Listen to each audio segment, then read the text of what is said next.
ഞാനിപ്പോൾ ഇരിക്കുന്നത് തിരുവിതാംകൂർ രാജവംശകാലത്ത് 1802 മുതൽ 1809 വരെ തിരുവിതാംകൂർ ദളവായായിരുന്ന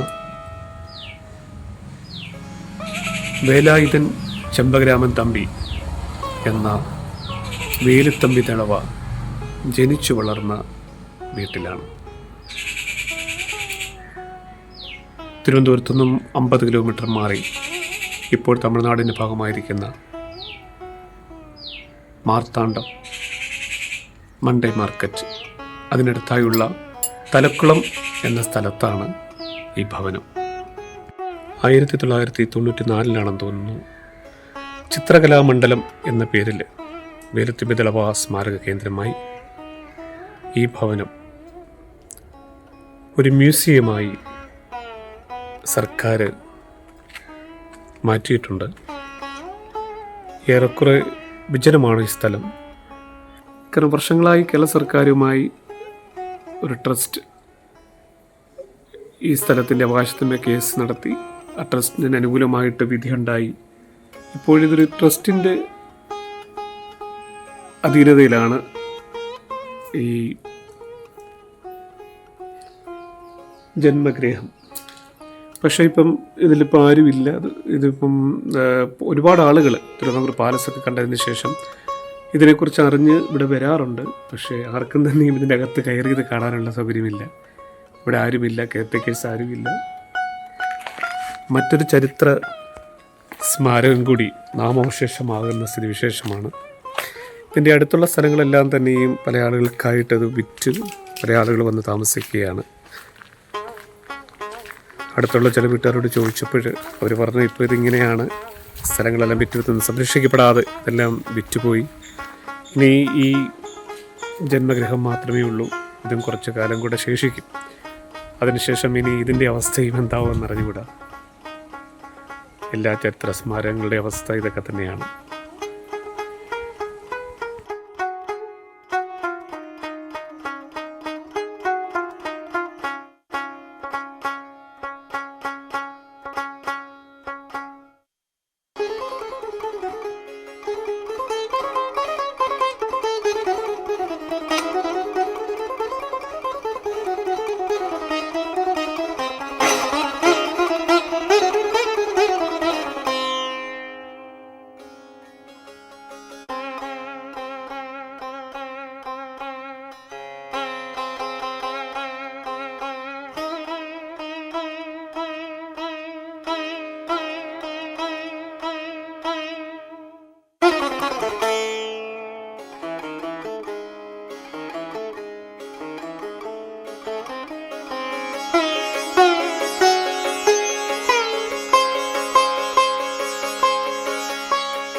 പൂമുഖത്തെ വാതിൽ തുറന്ന് നമ്മൾ കയറി ചെല്ലുന്നത്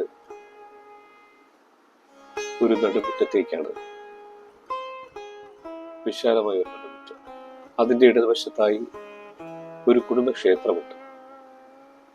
അവിടെ ദിനം പൂജ നടക്കാറുണ്ട് എന്നാണ് പറയുന്നത്. ഒരു 3-4 അടി ഉയരത്തിലാണ് വീട് നിർമ്മിച്ചിരിക്കുന്നത്. കയറി ചെല്ലുമ്പോൾ വേലുത്തമ്പി ദളവയുടെ ഒരു ഛായാചിത്രമുണ്ട് അവിടെ. പൂർണ്ണമായും തടി കൊണ്ട് നിർമ്മിച്ചിരിക്കുന്ന ആ വീട് കാലപ്പഴക്കത്താൽ ഏറെക്കുറെ കാലഹരണപ്പെട്ട അവസ്ഥയിലാണ്. 4 കെട്ട്, 8 കെട്ട്, 16 കെട്ട് തുടങ്ങിയ കേരള ശൈലിയിൽ തന്നെയാണ് പൂർണ്ണമായും ആ വീട് നിർമ്മിച്ചിരിക്കുന്നത്. അതിന്റെ നടുമുറ്റങ്ങളെല്ലാം കാട് കയറി ഏറെക്കുറെ നശിച്ച നിലയിൽ തന്നെയാണ്.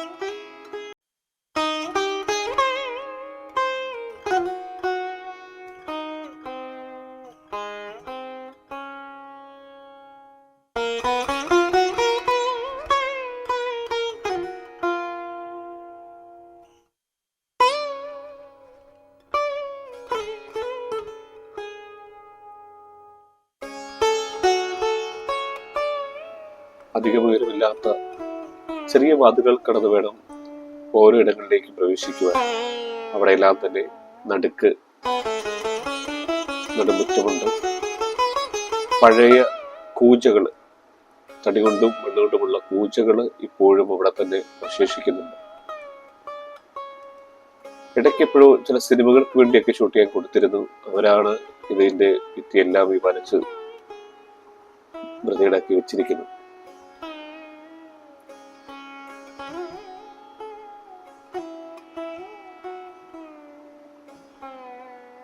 നിൽക്കുമ്പോൾ ഒരു പ്രത്യേക അനുഭൂതിയാണ്. ചരിത്രത്തിലേക്ക് നമ്മൾ നടന്നെടുത്തത് പോലെ എനിക്ക് തോന്നുന്നു 16 കെട്ട ആ ശൈലിയിലായിരിക്കണം നിർമ്മിച്ചിരിക്കുന്നത്. കാരണം കടന്നു ചെല്ലുന്ന ഓരോ ഇടങ്ങളിലും ഈ നടുമുറ്റവും ഒക്കെ കാണാൻ സാധിക്കുന്നുണ്ട്. എപ്പോഴും ചില ഭാഗങ്ങളിൽ മാത്രം ചില മെയിൻ്റനൻസ് വർക്കുകളൊക്കെ ചെയ്തിരുന്നു എന്ന് തോന്നുന്നു. അതൊന്നും ഇപ്പോഴല്ല, ഒരുപാട് നാൾ മുമ്പെയാണ്. ഒരു വലിയ പത്താഴം അവിടെ സൂക്ഷിച്ചിരിക്കുന്നത് കണ്ട്. പണ്ട് കാലത്ത് നെല്ലും അരിയും ഒക്കെ ഇട്ട് സൂക്ഷിക്കുവാൻ ഉപയോഗിച്ചിരുന്ന ഒരു വലിയ പത്താഴം.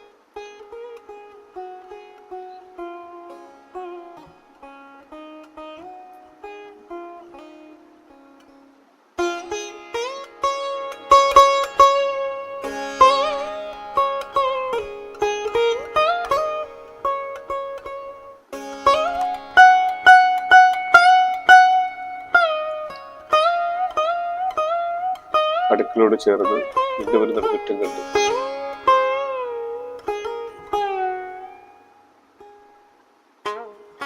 ഇത് പഴയകാല അടുക്കളയാണ്.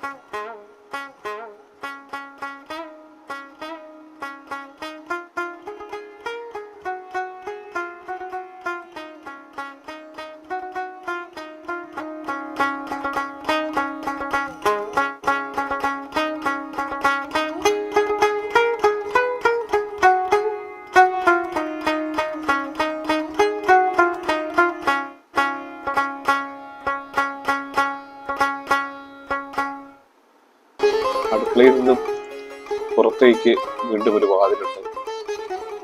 അതുവഴി ഇറങ്ങുമ്പോൾ എനിക്കൊന്ന് ജോലിക്കാർക്കും ഒക്കെയുള്ള സ്ഥലങ്ങൾ പോലെ, അല്ലെങ്കിൽ അടുക്കളയോട് തന്നെ ചേർന്നുള്ള സ്ഥലമായിരിക്കണം. അവിടെ പഴയ ആട്ടുകല്ലും അമ്മിക്കല്ലും ഒക്കെ ഇപ്പോഴും അവിടെ കിടപ്പുണ്ട്. പണ്ട് കാലത്ത് അല്ലെങ്കിൽ 19 ജീവിച്ചിരുന്ന കാലത്ത് ഉപയോഗിച്ചിരുന്ന, അവരുടെ വീടുകളിൽ സ്ത്രീകൾ ഉപയോഗിച്ചിരുന്ന ആട്ടുകല്ലും അരകല്ലുമൊക്കെ ഇപ്പോഴും ഇവിടെ അവശേഷിക്കുന്നു. തടികളൊക്കെ ഏറെക്കുറെ ജീർണിച്ച് ഏത് നിമിഷവും, പക്ഷെ അന്നത്തെ തടികൾ ആയിരുന്നുകൊണ്ടായിരിക്കാം ഇവിടെ നല്ല ബലമാണ്.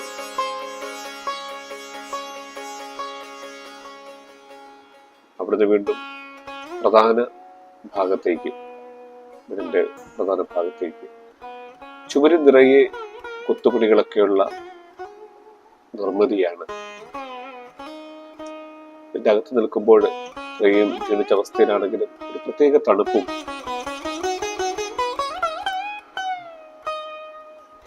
കാറ്റും യഥേഷ്ടം കടന്നു വരാത്ത രീതിയിലാണ് ഇത് നിർമ്മിച്ചിരിക്കുന്നത്. അവിടുന്ന് വീടിന്റെ മുൻവശത്തേക്ക് ഇറങ്ങുമ്പോൾ ഇടത് സൈഡിലായിട്ട് ഒരു മുറി കണ്ടു. ആ മുറിക്കുള്ളിലാണ് വേലുത്തമ്പി ദളവയുടെ പൂർണ്ണകായ ചിത്രവും അദ്ദേഹത്തിന്റെ ഉടവാളെന്ന് കരുതുന്നതും ഒക്കെ ഇപ്പോഴും സൂക്ഷിച്ചിരിക്കുന്നത്. അദ്ദേഹം ജീവിച്ചിരുന്ന കാലഘട്ടവും അവിടെ എഴുതി സൂക്ഷിച്ചിട്ടുണ്ട്. 1765 മുതൽ 1809 AD വരെ കാലഘട്ടം.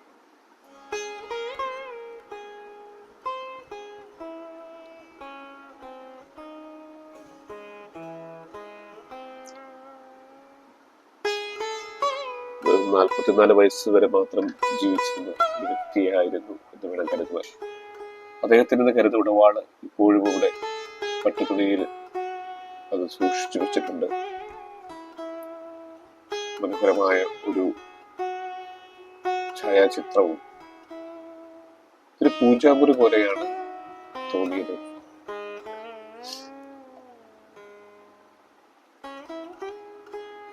ആ മുറി ഏറെക്കുറെ വൃത്തിയായി തന്നെ സൂക്ഷിച്ചിരുന്നു. അവിടെയും ഒരു പത്തായം കണ്ടു.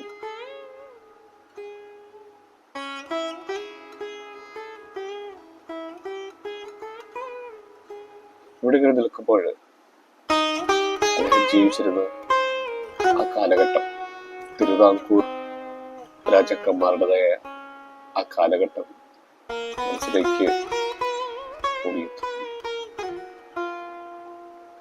മുകളില് വ്യത്യസ്തങ്ങളായ രൂപകൽപ്പനകളോട് കൂടിയ കൊത്തുപണികൾ ധാരാളം ചെയ്തിട്ടുണ്ട്. എന്ത് തടിയാണ് എന്ന് എനിക്ക് അറിഞ്ഞുകൂടാ. പുറമേന്ന് കാണുമ്പോൾ ഒരു ചെറിയ വീടെന്ന് തോന്നുമ്പോഴും അകത്ത് കയറുമ്പോൾ ഒരുപാട് മുറികളുള്ള, ഒരുപാട് സൗകര്യങ്ങളുള്ള ഒരു ഭവനം. അവിടെ ചില രഹസ്യ മുറികളുമുണ്ട് എന്നാണ് എന്നോട് പറഞ്ഞത്. അത് തുറക്കുവാനുള്ള അതിന്റെ പൂട്ട് എന്ന് പറയുന്നത് ഭയങ്കര രസകരമാണ്. ആ പൂട്ട് തുറന്നൊരു ചെറിയ മുറിയുണ്ട്. ആ മുറിയിൽ നിന്നും പണ്ട് താഴെ എവിടോട്ടോ സഞ്ചരിക്കാൻ സാധിച്ചിരുന്നു എന്നൊക്കെ പറയാറുണ്ട്. പക്ഷെ അത് താഴെ സിമെന്റ് തേച്ച് അടച്ചിരിക്കുകയാണ്. അതുവഴി കടന്നു പോകാൻ സാധിക്കുമായിരുന്നു. അല്ലെ ഇവിടുന്ന് എന്തെങ്കിലും ആരുടെങ്കിലും ഉപദ്രവമുണ്ടായാൽ രക്ഷപ്പെടുവാനുള്ളൊരു മുറിയാണ് അതെന്നാണ് എന്നോട് പറഞ്ഞത്. അതിന്റെ കഥകിലെ കുത്തുപണികളും അല്ലെങ്കിൽ അതിന്റെ പൂട്ടും ഒക്കെ വളരെയധികം ജിജ്ഞാസ ഉളവാക്കുന്ന ഒന്നായിരുന്നു. വളരെ പ്രശസ്തമായ ഒരു തറവാടായിരുന്നു എന്ന് വേണം കരുതുക. ഇതൊരു കുടുംബക്ഷേത്രമാണ്, ഭദ്രകാളിയുടെ പൂജയുടെ കുടുംബക്ഷേത്രം. എല്ലാ ദിവസവും രാവിലെ പൂജാരി വന്ന് പൂജകൾ ചെയ്യാറുണ്ട് എന്നാണ് അറിയുവാൻ സാധിച്ചത്.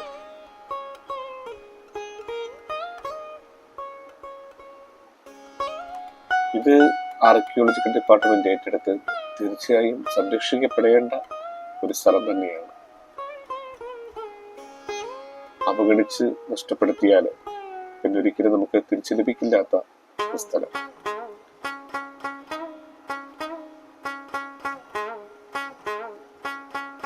ഞാൻ തിരിച്ചിറങ്ങുകയാണ്.